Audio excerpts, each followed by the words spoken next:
आप सब दिशाओं को तो अन्य सब वीरों को भेज दीजिए, किंतु आप अपने साथ जामवंत और अंगद को लेकर लंका की ओर प्रस्थान कीजिए, क्योंकि लंका के विषय में तुम भली प्रकार जानते हो।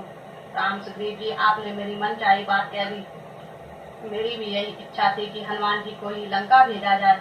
हनुमान भगवान सेवक को कोई आपत्ति नहीं, किंतु मुझे माता सीता ने कभी नहीं देखा।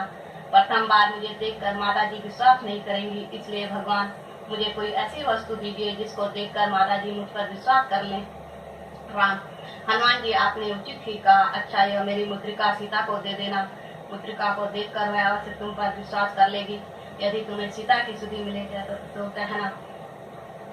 संदेशा ए पवन सुत तू सिया प्यारी से कह देना, विकल हूँ तुम बिना निसी दिन दशा में प्री बता देना। सुना है जब से मैंने की बंदी ओ निशाचर की, विकल मन है मेरा निसी दिन व्यथा में री बता देना। संदेशा ए पवन सुत तू मेरी प्यारी से कह देना।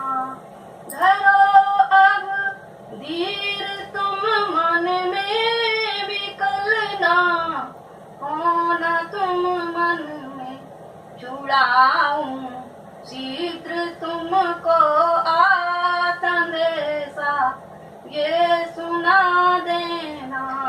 संदेशा ए पवन सुत तुम सिया प्यारी से कह देना।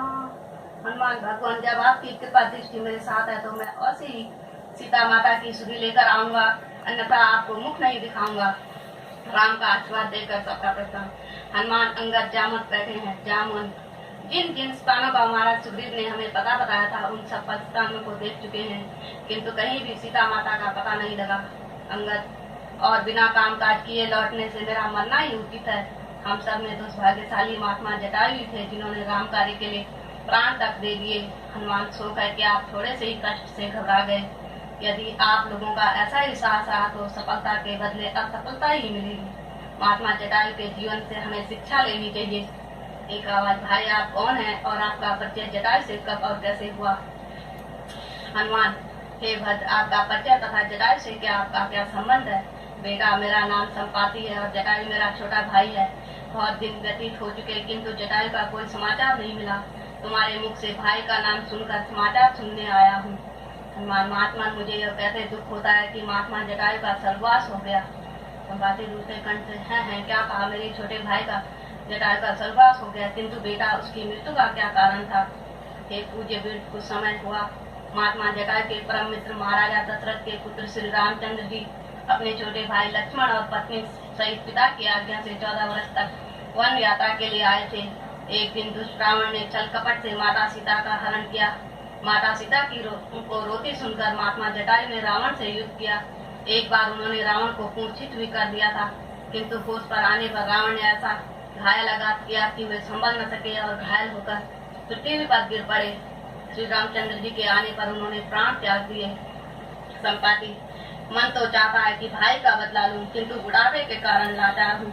महात्मा, आप निश्चित रहें और विश्वास रखें, हम रावण से अवश्य ही बदला लेंगे। ताकि बेटा, आपका इन स्थानों में सीता को खोजना व्यर्थ है। तुम शीघ्र ही लंका में जाओ, क्योंकि सीता रावण की अशोक वाटिका में बंदी है। जामवंत, सुनाऊं पवन सुत हनुमाना, क्या चुप साधी रहे बलवाना। कौन सो काज कठिन जग माई, जो नहीं होत तुम ताई। हे पवन सुत, संसार में ऐसा कोई कार्य नहीं है जो तुम्हारे लिए कठिन हो, इसलिए उठो और वीरता का परिचय दो। हनुमान, अच्छा मैं जाता हूँ, जब तक मैं वापस न आऊँ आप तब तक मेरी प्रतीक्षा करना। अंगद, हनुमान जी जाइए और शीघ्र विजय प्राप्त कर लौट आए। ईश्वर आपका मंगल करे। हनुमान का प्रसन्न दृश्य लंका, हनुमान का प्रवेश लंका प्रवेश। राक्षस हनुमान को रोकते हुए, ठहरो, तुम कौन हो? किस लिए इधर उधर झांकते हो? अपना पूरा परिचय दो, अन्यथा प्राणों से हाथ धोना पड़ेगा। हनुमान, भाई, जिस कार्य के लिए मैं इधर उधर झांक रहा हूँ उसके लिए मैं प्राण देने में भी नहीं हिचकता। रक्षक, अरे क्या तुम प्राणों को भी चिंता नहीं? क्या तू पागल तो नहीं है? तुझे जो कुछ कहना है जल्दी जल्दी कह दे, मेरे पास समय नहीं। राक्षस, तुझे किससे मिलना है? हनुमान, मुझे केवल सीता माता से मिलना है, यही मेरा यहाँ आने का कारण है, बस। ठीक, तेरे लिए साधारण सी बात है, लेकिन मेरे लिए तो मृत्यु का निमंत्रण है। क्यों इतनी जल्दी तू मरने लगा? अरे मूर्ख, जब तू सीता जी से बात कर लेगा तो महाराज रावण क्या मेरी पूजा करेंगे? हनुमान, अच्छा ये बात है, लेकिन बिना कार्य पूर्ण किए वापस लौटना मेरे लिए धिक्कार है। धक्का देकर, खबरदार, जो आगे कदम बढ़ाया, क्या जंगल समझ रखा है? जो जी में आया कर लिया, गदा से मारकर बस अब यहीं पड़ा। धूल चाक हनुमान का आगे बढ़ना। स्थान विभीषण की कुटिया। विभीषण माला जपते हुए हनुमान का प्रवेश। राम नाम लिखा देखकर हनुमान ध्यान पूर्वक देखकर, महात्मा, इस निश्चल भूमि में आप भक्त कौन है? विभीषण उठकर, राम प्रेमी, मेरा नाम विभीषण है, कृपा कर आप मुझे अपना पूरा परिचय दीजिए।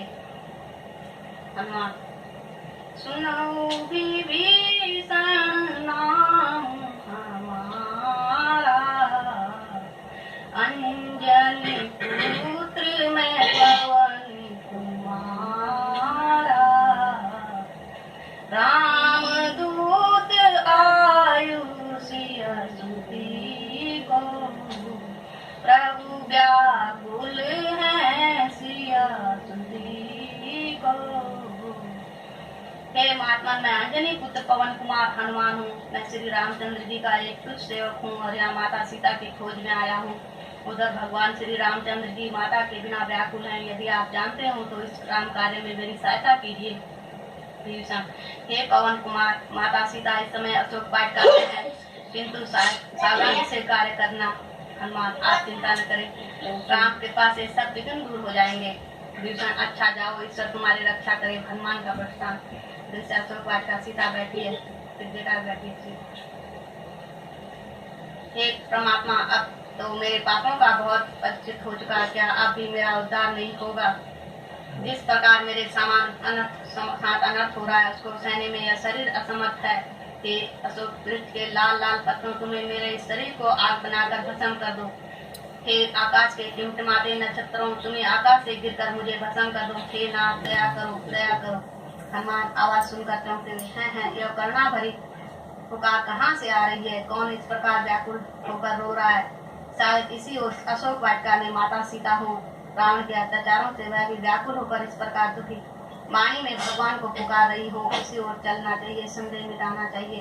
हनुमान वृक्षों में छुप जाते हैं। त्रिजटा दुर्मुखी को दिलाते, अरे दुर्मुखी, तुझे ऐसी नींद आई है मानो किसी का भय न हो। क्या मैं नहीं खाती, खाएगी क्या तू? अपना सिर मैंने कई बार चखाया, तू ही खा ले। त्रिजटा जब, अरे उठेगी भी है, महाराज की तलवार ही देखेगी, जानती नहीं महाराज के आने का समय हो गया है। देख, सामने से सवारी आ रही है। हाँ, मैं भी महाराज के ही गुण गा रही हूँ। सीता, मुझे आशा है कि तुमसे भली प्रकार परिणाम को सोचकर अपना निश्चय कर लिया होगा। सीता, ओ अधर्मी, पर स्त्री से इस प्रकार बातें करते तुझे लज्जा नहीं आती? रावण सुंदरी, समस्त राजभर तुम्हारे चरणों में है, बस केवल एक बार मेरी ओर देख लो। सीता, ओ पापी, ईश्वर से डर और कृपा को संभाल। रावण, आखिर तू कब तक अपनी हट निभाएगी, जब तक कि यह आत्मा शरीर से निकल न जाएगी? सीता, याद रख, जिसकी ओर तेरा ध्यान है वह स्वप्न में भी यहाँ नहीं आ सकता। सीता, यदि वे यहाँ नहीं आ सकते तो स्वर्ग का द्वार तू भी बंद नहीं कर सकता। सीता, मुझे तेरी दशा पर दया आती है। मेरी दशा पर क्या दया करने से अच्छा है कि तू अपनी दशा का ध्यान रख। रावण क्रोध में, सीता, आखिर मुझे कठोरता से ही काम लेना पड़ेगा, नरमी से तेरे विचार नहीं बदलेंगे। तेरी तो सामर्थ्य ही क्या है, ईश्वर भी मेरे इन विचारों को नहीं बदल सकता। रावण, हुआ हूँ मोहित तुम्हारे मन से, सुधी को अपनी बुला कर, जरा रहम कर, ओ संग दिल तो न मारे मुझको, रुला खड़ी सिराने, अबल ये कहती है शान तेरी, हिला हिला कर न पाएगा सुख कभी भी हरगिज किसी को नाहक सता सता कर।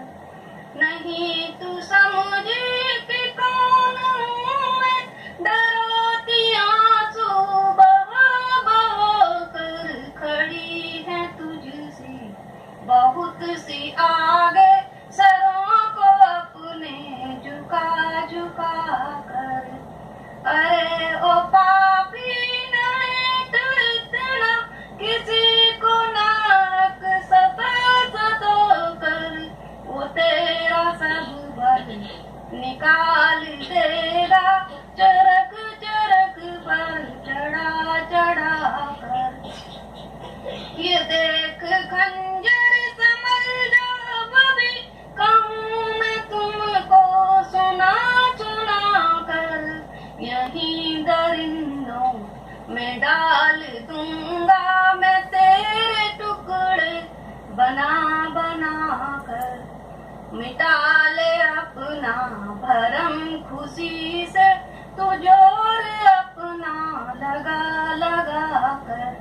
अरे ओ कायर भला तू किसको डराता खंजर दिखा दिखा कर। सीता तू फूल है किंतु तुझ में सुगंधि नहीं, रावण तू विद्वान है परंतु तुझ में मनुष्यता का नाम नहीं। सीता तेरा हृदय नहीं पठान है, तेरे जैसे हजारों वैश्य हृदय से जिसने खून की जगह विष भरा हुआ है पाषाण अच्छा है। वो दुर्वचनी अपनी जीभा को संभाल, अब तक हमने अपनी जीभा को बहुत तक संभाला परंतु अब तुझे ऐसे कटु शब्द कहने पर विश्व कर दिया है।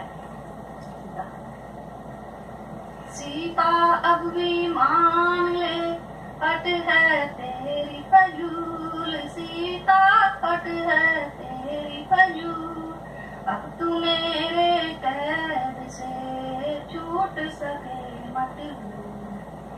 रावण क्यों बक बक करे गंदी करे जवान, रावण गंदी करे जवान, कामी कपटी कायर गुजर और बेईमान। सीता तू निठुर न बन, रावण तू राजा होकर अन्याय न बन, मेरे न्याय की तो संसार में धूम है।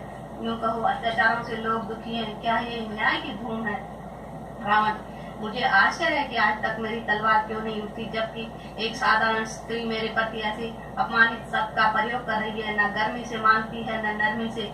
आज तक मेरी तलवार जिस ओर उठी बिना रक्त किए वापस नहीं आई, किंतु आज मेरा हाथ भी तलवार पर पकड़ने के लिए कांप रहा है जैसे भय खा रहा हो। सीता मालूम होता है कि तेरी मृत्यु निकट है, जो इस प्रकार कैंची की तरह जवान चला रही है। सीता वो निर्लय पाप आत्मा तेरी ही थरथराती जीवा स्पष्ट कह रही है कि तेरी मृत्यु निकट है। नहीं मालूम कब तक तेरी नरम रफ्तार